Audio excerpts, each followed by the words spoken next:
ఏపీలో political war కొనసాగుతోంది. YS Jaganmohan రెడ్డిపై యుద్ధం ప్రకటించారు చెల్లెలు షర్మిల. మొత్తానికి ఆస్తుల విషయంలో మొదలై తర్వాత పదవుల విషయంలో కొనసాగి ఇప్పుడు ఏకంగా కేంద్రం వరకు వెళ్ళింది. మరి ఏకంగా ప్రతి ఒక్కరిని సైతం ఒక తొక్కిబట్టి నార తీసుకునే ప్రయత్నం చేస్తోంది.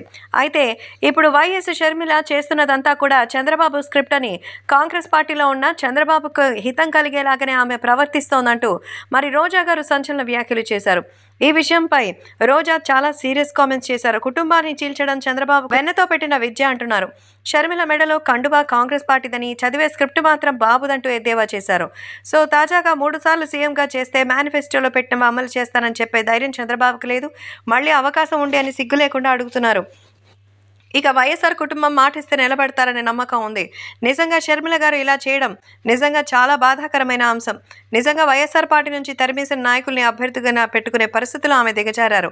తెలంగాణ అని పార్టీ పెట్టి అక్కడ కాంగ్రెస్, టీడీపీ, జనసేన గురించి ఏం చేశారో ప్రజలు చూస్తున్నారు. ఇప్పుడు ఆంధ్రాలో అబద్ధాలు చెప్తున్నారు. ఇవన్నీ ప్రజలు గమనిస్తున్నారు.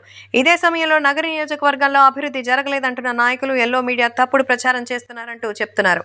అయితే నిజంగా ఇప్పుడు జరుగుతున్న ఈ పరిస్థితులు చూస్తుంటే చాలా షాకింగ్గానే అనిపిస్తోంది అంటోంది మన రోజా. అయితే రోజా మీద ఈ కామెంట్లు చూసి మరి షర్మిల మండిపడుతున్నారు. కాస్త తగ్గించుకుంటే బెటర్, ఎందుకంటే రంగంలోకి నేను దిగితే వేరేలా ఉంటుంది. అప్పట్లో పదవుల కోసం, పార్టీలో అవకాశం కోసం మా ఇంటికి వచ్చి బ్రతిమలాడుకున్నటువంటి రోజులు గుర్తులేవా అంటూ రోజాకి దిమ్మ తిరిగే కౌంటర్ ఇస్తున్నారు షర్మిల.